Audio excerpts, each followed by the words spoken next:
with this discussion about things that I would like to see changed in the next 10 years. This whole discussion about what would I expect the school to look like, or more appropriately, what would I like it to look like.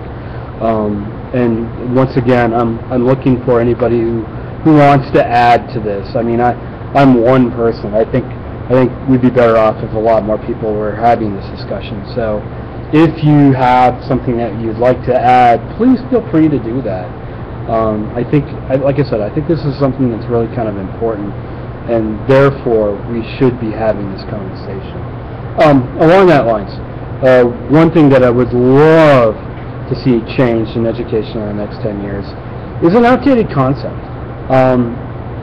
For years, how about for generations, we've had this outdated concept when it comes to learning, that age somehow equates to intellect. If you examine educational systems, even around the world, we have this concept that once you've reached a particular age, now is the time that we can teach you algebra.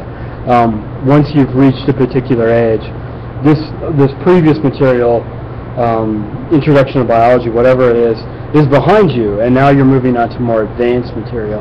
And I would argue that if you had a conversation with a gifted and talented teacher, or even a SPED teacher, those spectrums have long since given up that idea that age and intellect are somehow directly related to each other. We expect a progression. We expect people to be learning as they're in school, but not necessarily equating the two, which is not the case in education. We have long since equated those two. You are now a 15-year-old. You should now be in pre-calculus. Not at all appropriate, in my opinion. And we're living in a day and age where we don't have to hold ourselves to that. The idea that I presented previously with this idea of online classes is an attempt to break that mold, to say no longer is age going to be the thing that holds you back or drives you forward. I mean, the idea of age being equal to intellect tells you that your child is failing because at this age they should be able to do this, when we're not even examining that child in that conversation. We are no longer treating those people as people instead of as a product. They're on the assembly line of education, and at this point you've already installed the brake system, so we're moving on to the brake pads or whatever we want to, or the clutch or whatever, when a lot of our kids will be failing at something. So in that analogy of the assembly line, the brake system is a failure, and we're moving on to the clutch. I mean, that's kind of how I feel about it. We don't deal with the student as an individual. We deal with the student as a product, and I think that's wrong. And I think there's no reason for it anymore. We need to be more talking about this person as a person has shortcomings. Abstract thought is really something that they're having trouble with. So algebra may not be something that's in their wheelhouse, and may be something that they struggle with for quite a while. So by no means should I say that at this age they've conquered the concepts of abstract thought to say that algebra is easy. To me, it seems like such a no-brainer that in this day and age we're still holding ourselves to this outdated concept. It's frustrating. It really is, and in the next 10 years, that concept should be gone. It literally should be gone. The major problem of this is standardized testing. If you think about what standardized testing is doing, it's holding us to age is equal to intellect. Every 5th grader, every 6th grader, every 12th grader is taking this test. So that is saying that in very bright letters that intellect is equal to intelligence, and that shouldn't be the case. Should not be the case at all. Instead, standardized testing should be refocusing, not looking at age, but looking at progression. This kid is a GT kid that math is so easy for them that they're taking algebra classes and pre-calculus classes in middle school. They should be taking the tests, the standardized components of those tests, at those ages, instead of waiting until they're seniors. It just doesn't make any sense. It really doesn't. So, I mean, I feel like we need to get rid of this concept, but the only big hurdle is the concept of standardized testing.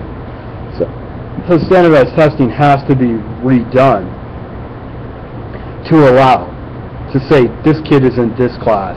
Because of this kid should be given this standardized test. So linking standardized testing to courses, which should be doable. I mean, if you think about what Common Core really gives us, it gives us levels. It says at this level, at this class, this kid should be doing that. And the NGSS standards for science are the same way. They're a little more broader. They say high school students should be learning this in these categories. So why not link standardized testing to those levels instead of those ages? And I think once we do that, we'll have less of an issue with kids falling behind and kids failing, because we will be tracking those kids with those standardized tests. This kid isn't ready yet. This kid failed the standardized test. He's not proficient in the subject. So why do I move him on? Well, because he's old enough. It's stupid. It's a really bad idea. And it's one we've been holding on for generations. I mean, in all fairness, we really hadn't had an opportunity to correct it. I mean, technology being what it is, and this idea of developing online classes allows us to address that issue. So if a child scores non-proficient on a standardized test, he stays in the class. He doesn't move forward.